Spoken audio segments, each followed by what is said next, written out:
Hi friends, welcome to our channel. இன்றைக்கி நம்ம வீடியோவில் ஐஸ்கிரீம் ரெசிபி பண்ண போகிறோம். வெற்றிலையை வச்சு பண்ண போகிறோம். இந்த ரெசிபி நீங்கள் கடையில் கேட்டால் கூட கிடைக்காது. வெற்றிலையை நம்ம எந்த ரெசிபிலையுமே சேர்த்துக்கிறது இல்லை. ஆனால் வெற்றிலையிலையும் நிறைய சத்துக்கள் இருக்குதுன்னு தெரியுமா? கண்டிப்பாக இந்த மாதிரி ஐஸ்கிரீம் செஞ்சு கொடுங்க. குழந்தைங்கள்லேருந்து பெரியவங்க வரைக்கும் விருப்பப்பட்டு சாப்பிடுவாங்க. நம்ம சேனலில் புதுசாக பார்க்குற எல்லாரும் கண்டிப்பாக சப்ஸ்கிரைப் பண்ணி வச்சுக்கோங்க. கூடவே பெல் ஐக்கானை கிளிக் பண்ணிக்கோங்க. வாங்க இந்த ரெசிபி எப்படி பண்ணுறதுன்னு பார்த்துடலாம். அங்கே ரெசிபி செய்ய ஸ்டார்ட் பண்ணிடலாம். ஃபஸ்ட்டு இந்த ரெசிபி பண்ணுறதுக்கு ஐஸ்கிரீம் செய்ய போகிற கடாயில் கொஞ்சமாக நல்ல தண்ணி, ஃபில்டர் பண்ண வாட்டரை ஆட் பண்ணி நல்ல தண்ணியை வச்சு நல்லா சூடு பண்ணிவிட்டு இது போல் லைட்டாக ஒரு முறை அலம்பி தூர ஊற்றிட்டு அதுக்கப்புறமா பால் ஆட் பண்ணிக்கோங்க. ஆட் பண்ணிவிட்டு ஒரு மிக்ஸி ஜாரில் 6 அளவுக்கு வெத்தலை சேர்த்துருக்கேன். நல்லா பெரிய வெத்தலையாக இருக்குது. இதை வாஷ் பண்ணிவிட்டு காம்பை மட்டும் கிள்ளிட்டு இது போல் பிச்சு சேர்த்துக்கோங்க. சேர்த்துட்டு கொஞ்சமாக ஒரு 1/4 டம்ளர் அளவுக்கு தண்ணியும் சேர்த்து நல்லா இது போல் அரைச்சி எடுத்துகிட்டு வந்துடுங்க. அப்புறம் மிக்ஸி ஜாரையும் அலம்பிட்டு அந்த தண்ணியும் சேர்த்துக்கிறேன். இப்போ இந்த சக்கைகள் நமக்கு தேவைப்படாது. இப்போ இந்த வெத்தலை சாறு கூட 2 டேபிள் ஸ்பூன் அளவுக்கு கார்ன்ஃப்ளவர் மாவு சேர்த்துக்கிறேன். சேர்த்து இதையும் நல்லா கலந்து எடுத்து ஒரு ஓரமாக வச்சுருங்க. நம்ம 1/2 லிட்டர் பால் நல்லா சூடாயிருச்சு. இந்த ஸ்டேஜில் நம்ம சர்க்கரை சேர்த்துக்க போகிறோம். 1/4 கப் அளவுக்கு சர்க்கரை சேர்த்துருக்கேன். டேபிள் ஸ்பூன் அளவு சொல்லணும்னா 10 டேபிள் ஸ்பூன் அளவுக்கு சேர்த்துக்கோங்க, சரியாக இருக்கும். சேர்த்துட்டு இது போல் விஸ்கு வச்சு நல்லா கலந்து விட்டுட்டே இருங்க. அப்புறமா நம்ம வெத்தலை சாறு எடுத்து வச்சுருந்தோம்ல, கார்ன்ஃப்ளவர் மாவு மிக்ஸ் பண்ணி வச்சுருந்தோம்ல, அந்த இதையும் சேர்த்து நல்லா கலந்து விட்டுக்கோங்க. ஸ்டவ்வு நீங்கள் லோ ஃப்ளேம்லேயே வச்சுட்டு அப்படியே ஒரு 5 நிமிஷத்துக்கு கொதிக்க விடுங்க. கொதிக்க விட்டிங்கன்னா இந்த மாதிரி கொஞ்சம் தண்ணியாக இருக்கிறது கெட்டிப்பட்டுட்டு லைட்டாக மட்டும் கெட்டிப்பட்டு வந்தால் போதும். ரொம்பவும் திக்காக கெட்டிப்படணும்னு அவசியம் இல்லை. இது போல் ஒரு 2-3 நிமிஷத்தில் நல்லது போல் நுரைச்சி கொதிக்கும். நல்லா ஸ்டவ்வை லோ ஃப்ளேம்லேயே வச்சுக்கோங்க. லோ ஃப்ளேம்லேயே வச்சுட்டு இப்போ ஸ்டவ் ஆஃப் பண்ணிட்டேன். ஸ்டவ் ஆஃப் பண்ணும்போது இந்த மாதிரி திக்காக நல்லா கெட்டிப்பட்டு வந்திருக்கும். இந்த ஸ்டேஜில் நீங்கள் பவுலுக்கு மாற்றிடுங்க.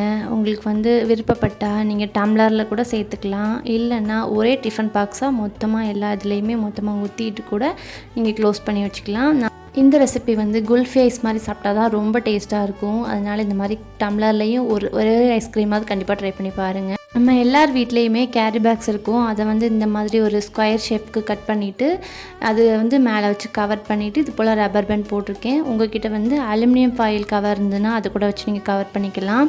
அப்படி இல்லைனா பட்டர் பேப்பர் இருந்துச்சுன்னா அதுவும் வச்சு நீங்கள் கவர் பண்ணிவிட்டு இது போல் டேப் பண்ணிக்கோங்க. பண்ணிவிட்டு லைட்டாக சென்டராக மட்டும் கொஞ்சமாக பேப்பரை கட் பண்ணி விட்டுட்டு ஹோல் மாதிரி போட்டு நீங்கள் ஐஸ் க்யூப் குச்சி வச்சுருந்தீங்கன்னா அதை இன்சர்ட் பண்ணிக்கோங்க. இல்லைனா இது போல் சில்வர் ஸ்பூனை நீங்கள் மாற்றி பின்பக்கமாக வச்சு இன்சர்ட் பண்ணிக்கோங்க. உங்களுக்கு அப்போ தான் எடுக்க வரும் கிளாஸை விட்டு.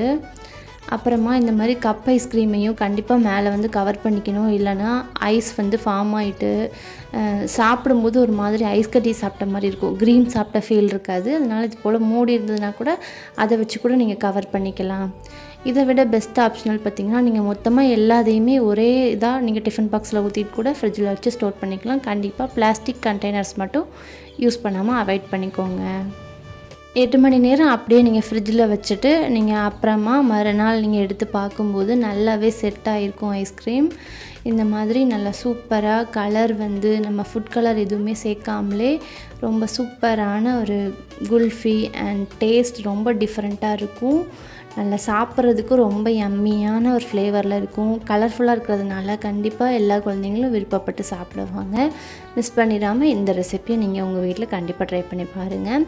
குல்ஃபிக்கு பார்த்திங்கன்னா முந்திரியும் ஏலக்காவும் நல்லா துருவிட்டு சேர்த்துருக்கேன். சாப்பிங் நீங்கள் வச்சுருந்தீங்கன்னா சாப்பரில் போட்டு துருவிக்கோங்க. அப்படி சாப்பர் இல்லைன்னா மிக்ஸி ஜாரில் 4 முந்திரி பருப்பு 2 ஏலக்காவை ஒரு ஓட்டிட்டு இது போல் எடுத்து சேர்த்துக்கோங்க. கண்டிப்பாக நீங்கள் முந்திரி பருப்பு ஏலக்காவை ஸ்கிப் பண்ணிடாதீங்க. அப்போ தான் இந்த வெத்தலை ஐஸ்கிரீமுக்கு ரொம்ப டேஸ்ட் கொடுக்கும், ரொம்ப ருசியாக இருக்கும். கண்டிப்பாக இந்த 2ஐயுமே ஸ்கிப் பண்ணாமல் இந்த ஐஸ்கிரீமில் ட்ரை பண்ணி பாருங்கள். கண்டிப்பாக எல்லாருக்குமே தெரிஞ்சிருக்கும் வெத்தலை நல்ல செரிமான தன்மையை தூண்டும். கண்டிப்பாக அதே சமயம் வெத்தலை எதுக்காக போடுவாங்கன்னு சொன்னால் வாயில் உள்ள துர்நாற்றம் போகணும். அது நான்வெஜ் சாப்பிட்ட சமயங்களில் மேக்ஸிமம் பீடாக போடுவாங்க இல்லையா, அது வாயில் உள்ள ஸ்மெல்லெல்லாம் போகணுன்றதுக்காக யூஸ் பண்ணிப்பாங்க. நம்ம பல்ல இருக்கக்கூடிய பாக்டீரியாஸையும் இது அழிக்கும். அதே சமயம் நல்ல ஒரு பல்லுக்கு பாதுகாப்பான ஒரு உணவுன்னு சொல்லலாம். அதை வந்து மென்று சாப்பிட்டா தான் அதோட சத்து வந்து கண்டிப்பாக கிடைக்கும். இந்த மாதிரியான காலகட்டங்களில் யாருமே வெத்தலை வந்து இப்போ போடுறதும் இல்லை, சாப்பிட்றதும் இல்லை. அதில் உள்ள பெனிஃபிட்ஸ் வந்து நமக்கு தெரியாதில்ல, குழந்தைங்களுக்கும் தெரியாதில்ல. அதனால் இந்த மாதிரி ஐஸ்கிரீம் செஞ்சு தரும்போது எல்லாருமே விருப்பப்பட்டு சாப்பிட்ற வகையில் இருக்கும்.